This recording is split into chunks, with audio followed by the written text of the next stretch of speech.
မိခင်ယုံမလီရဲ့သားသမီးပေါ်ထားတဲ့စွန့်စားမှုမိခင်ယုံမလီတကောင်ဟာသူမရဲ့မွေးကင်းစာတန်းငယ်လေးတွေကိုမြေချင်းနဲ့ထည့်ပြီးအရှင်းလက်လက်မြမြုပ်ပစ်လိုက်ပါလေမြေချင်းဝါကိုလည်းဘသူမှမအိပ်မိအောင်သူမရဲ့ခြေတော်လေးတွေနဲ့တေချာဖိနေပြီးပိတ်ဆို့ထားလိုက်ပါသေးတယ်ဒါဟာရက်ဆက်မှုကြောင့်မဟုတ်ပဲကာကွယ်စောင့်ရှောက်ဖို့အတွက်ပါအနည်းနာမှာတိတ်ငတ်တကောင်ဟာကောင်းကင်မှာဝဲပြန်နေပြီးယုံမိသားစုရဲ့ကျင်းကိုလည်းသတိထားမိနေပြီဖြစ်ပါတယ်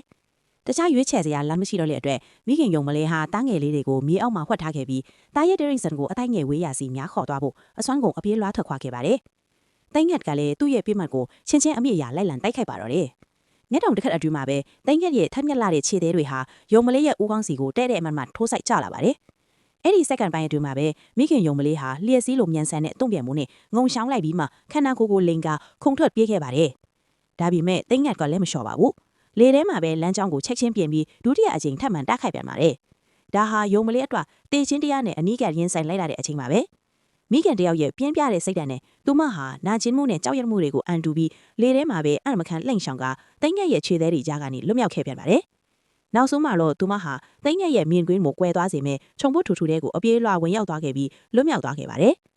အင်အားပြန်ဖြစ်ဖို့မြေပြင်အနေငယ်ကိုမြင်မြင်ဆန်ဆန်စားသုံးပြီးတာနဲ့သူမဟာအနားမနေပဲမြေချင်းရှိရာစီကိုတန်းတန်းမှပြတ်လာခဲ့ပါတယ်။သူမကျင်းဝါကိုတူးလိုက်တာနဲ့တပြိုင်နက်ရုံရင်းဆန်ခတ်နဲ့ထွက်လာကြတဲ့ရုံပေါက်လေးတထားစင်ချော်ဟာသူတို့အတွက်မိခင်ယူဆောင်လာတဲ့ချုံမြင်လာတဲ့နှုတ်ရည်တွေကိုတောက်ဆော့ဖို့မိခင်တွေ့သူနာမှာစုပြုံတိုးဝင်နေကြပါတော့တယ်။သူမအနေနဲ့သားသမီးတွေကိုပြုစုစောင့်ရှောက်ဖို့တနေ့တာမှာမိနစ်အနည်းငယ်တာအချိန်ရပြီးကျန်တဲ့အချိန်တွေကိုတော့ခက်ခဲချမ်းတန်းနဲ့ရှင်သန်ရေးတိုက်ခွဲနေမြေတမ်းမှာပဲကုံဆုံးရရှာပါတယ်။